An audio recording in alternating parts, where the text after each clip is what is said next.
Bueno, esta es una novela, es un tipo que le habla a su ex y le dice cosas como esta y él hace con eso. Me pediste que nos encontráramos en el bar Kafka. Estaba tan gordo, repleto de fármacos. Tenía la cara redonda, hinchada. Usaba la remera de la selección alemana de fútbol que me había regalado aquella otra mujer con la que también había tenido que enredarme. Y mis únicas bermudas, antes azules y ahora azuladas. Había hecho un esfuerzo. Vestirme en ese entonces era toda una aventura y un esfuerzo. Por un lado, la aventura y el esfuerzo de obtener las prendas. Por el otro, la aventura y el esfuerzo de conseguir calzármelas. Ir a verte era toda una aventura y un esfuerzo. Me habías llamado, te habías dicho, voy a llamar a Bruno y le voy a pedir que nos veamos en el Kafka. Y así lo hiciste. Entre todos los bares de Buenos Aires tuviste que elegir ese, el Kafka. Te había torturado tardes y noches enteras con Kafka. Te había regalado libros de Kafka, como parte de la tortura kafkiana a la que te sometías. Ahora sé lo fachista y pedante que era. Iba de aquí para allá con mi palabra mágica, mi abracadabra, mi ariete, Kafka. Creía en Kafka como se cree en una entidad ultraterrena. Te hablaba no solo de Kafka, sino también de las mujeres de Kafka. Y con esto buscaba sentirme de lo más Kafka. Entraba en aquella dimensión Kafka, tan poco creíble como impostada, y me hacía fuerte en ella. Aunque te exigía que ingresaras, no te lo permitía. Las obligaciones de cumplimiento imposible son la forma más extendida de la perversidad. Aquel moverme solo dentro de los límites de la dimensión Kafka hizo que años después te hayas visto en la necesidad de ingresar en la dimensión Kafka y que me citaras en el Kafka. Tal vez porque no querías sentirte excluida. Tu ignorancia o espíritu pasivo y en esencia consumidor, en contradicción absoluta con mi espíritu activo y en esencia creador, bien te hacía candidata a la exclusión. Tu inclusión en lo vulgar resultaba directamente proporcional a la exclusión de la dimensión Kafka. O tal vez porque necesitabas vengarte y pensabas que desplegar tu aparato vengativo en un escenario de la dimensión Kafka hacía de tu venganza un mecanismo perfecto. Creíste lícito arreglar nuestro encuentro en el Kafka, un bar desconocido hasta aquel momento para mí. A decir verdad, a pesar de la frecuencia con la que el apellido Kafka aparecía en mi discurso, el mismísimo Kafka resultaba un desconocido perfecto.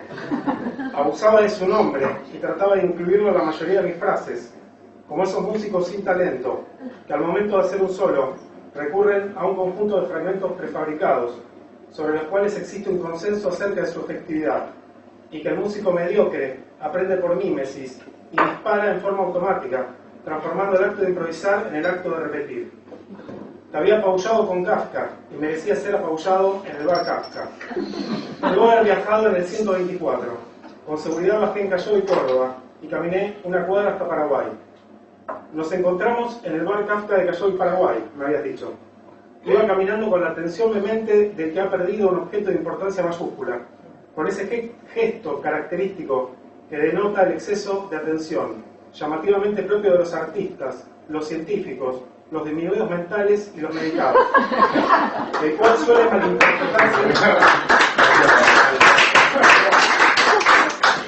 suele malinterpretarse como signo inequívoco de un déficit de atención, cuando es más bien todo lo contrario, es decir, el reflejo de un exceso de atención que torna la atención inútil. Como sucede con el alcohol, que pasa a despertar nuestra lucidez a dejarnos completamente idiotas. Pero en lugar de mirar hacia abajo, dirección usual de la mirada de quien busca un objeto perdido, miraba hacia arriba. Dirigía la mirada hacia la numeración de la calle.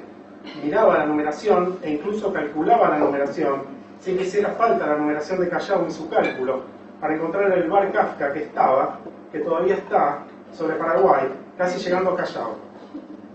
Debes haberte espantado al ver llegar a ese gigante idiota en Bermudas, que seguía con fruición la numeración de la calle, con la doble finalidad de no perderse y encontrar el bar Kafka. ¿Cómo iba a encontrarlo a partir de la numeración? ¿Y por qué intentaba hallarlo de ese modo? Lo ignoro. Nunca me habías dado la dirección exacta. Hubiese sido por lo menos lógico que me esperaras adentro del bar, pero no lo hiciste. Nunca fuiste de tomar la iniciativa. Tu timidez tiene algo de complejo, o mejor dicho, tu timidez complejiza tus acciones. Me esperaste en la puerta para entrar conmigo. Siempre fuiste pasiva y llevaste con orgullo la conciencia del papel secundario. Ahí estábamos, otra vez juntos, después de todo, contra todo. Entonces, cuando llevado por la ansiedad, que aún hoy me hace trastabillar tanto, te pregunté por qué me había citado, me dijiste aquello que iba a hundirme, o aquello a lo que iba a otorgar el rango de causa de mi hundimiento.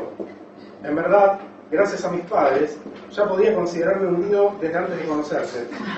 Nací y crecí sumergido en una realidad de trastornos psicológicos incapacitantes. Mi psiquis había sido bombardeada por la psiquis rota de mis padres, aquellos que debían hacerse responsables de mi sanidad mental durante mi infancia y adolescencia, es decir, los años en los cuales la psiquis no solo resulta más permeable a los estímulos y por lo tanto a la locura, sino precisamente los años en los que debe estructurarse.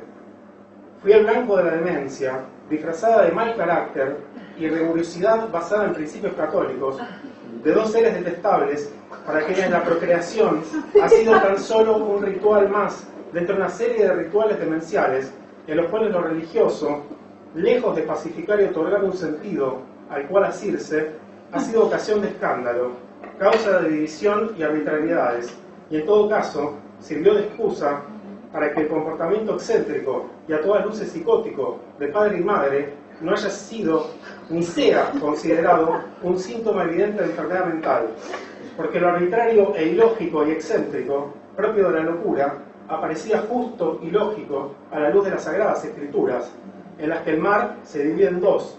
El agua brota de las piedras, un enano mata a un gigante, un hombre vive dentro de una ballena, otro pierde la fuerza porque le cortan el pelo, una mujer pare a los 70 años, otra se transforma en estatua de sal por darse vuelta, llueve sangre y los muertos resucitan.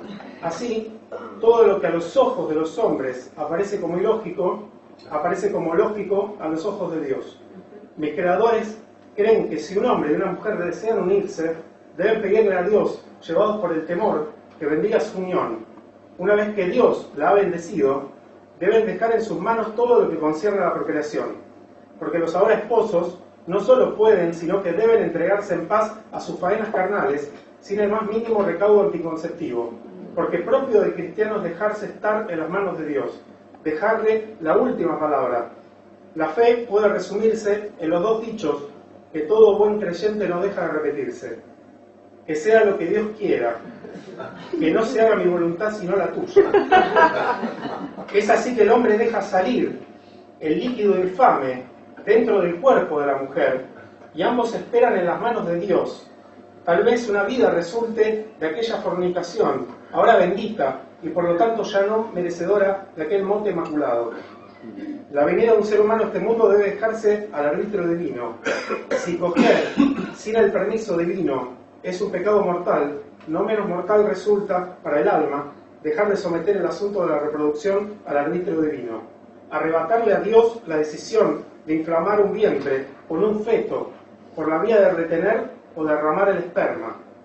Es así como fui concebido, en estas circunstancias sagradas, bajo esta estricta sumisión de padre y madre a los protocolos teológicos. Mis procreadores pidieron permiso a Dios para unir sus carnes y después se pusieron en sus manos al dejar a su arbitrio el asunto de producir o no un ser como consecuencia de su unión. Dios nos mandó a volvernos eunucos o a multiplicarnos. No hay una tercera vía. Los hijos de Dios solo tienen dos vocaciones: la sacerdotal o la matrimonial. Padre y madre dejaron en claro el motivo de su unión al traer hijos al mundo. Se casaron porque les era imposible mantenerse castos, lo que constituye una manera cristiana de decir que no podían vivir sin coger.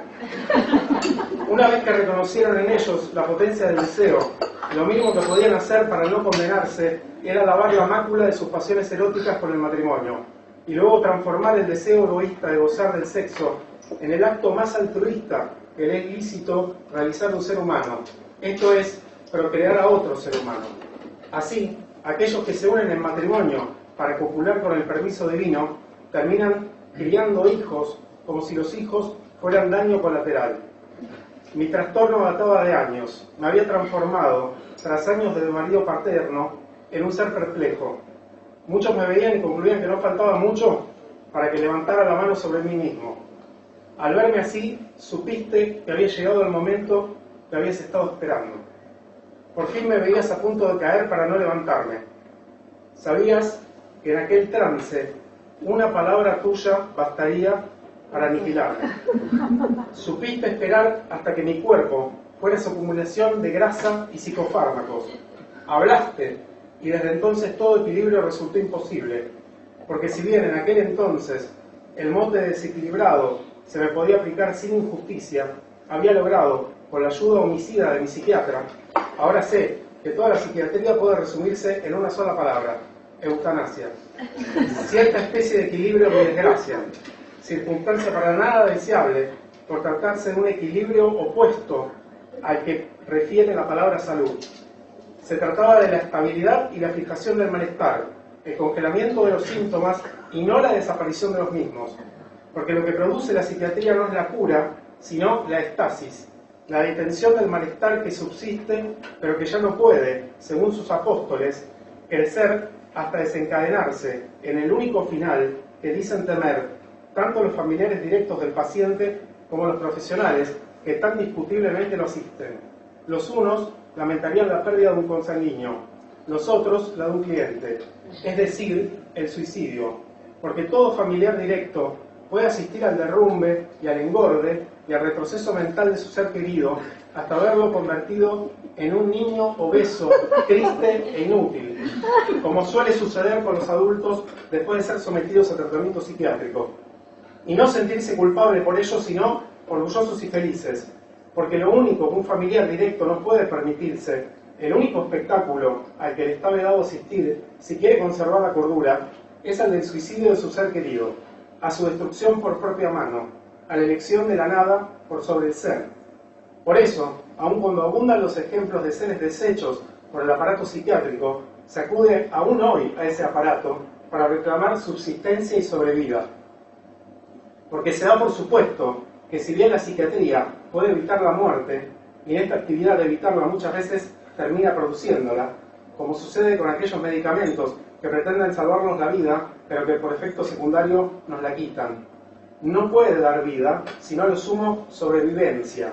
Entonces, el familiar directo acude al psiquiatra y le paga para que su ser querido no se mate, y el psiquiatra sumerge al ser querido de su cliente en un mar de fármacos con el único fin de desactivar cualquier clase de impulso, porque tanto los antipsicóticos como los ansiolíticos no disuelven el impulso sin disolver también la voluntad, que los consume queda en un estado de apatía indolora que constituye el logro más resonante de la psiquiatría, y el cual, si se lo observa con rigor lógico, no puede considerarse cosa distinta que la eutanasia. La psiquiatría transforma a los pacientes en parodias de sí mismos. El ser que inicialmente se somete al aparato psiquiátrico desaparece a medida que avanza el tratamiento. La psiquiatría da un buen morir a la personalidad del paciente que ingresa al sistema psiquiátrico para entregar a los familiares cercanos de este paciente un ser ya no querido solo, sino también ahora querible.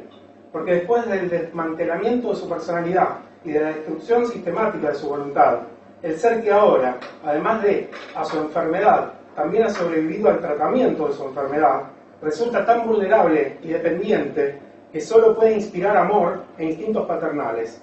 Queremos adoptarlo, darle una vida tranquila y segura, protegerlo, porque lo sabemos discapacitado, porque la psiquiatría considera que curar es amputar capacidades, como si ser capaz sometiera al individuo a riesgos mayores que los que somete la incapacidad al incapaz, como si fuera preferible para el que busca sobrevivir ser discapacitado que capacitado, porque las capacidades nos llevan a tomar riesgos que no podemos permitirnos.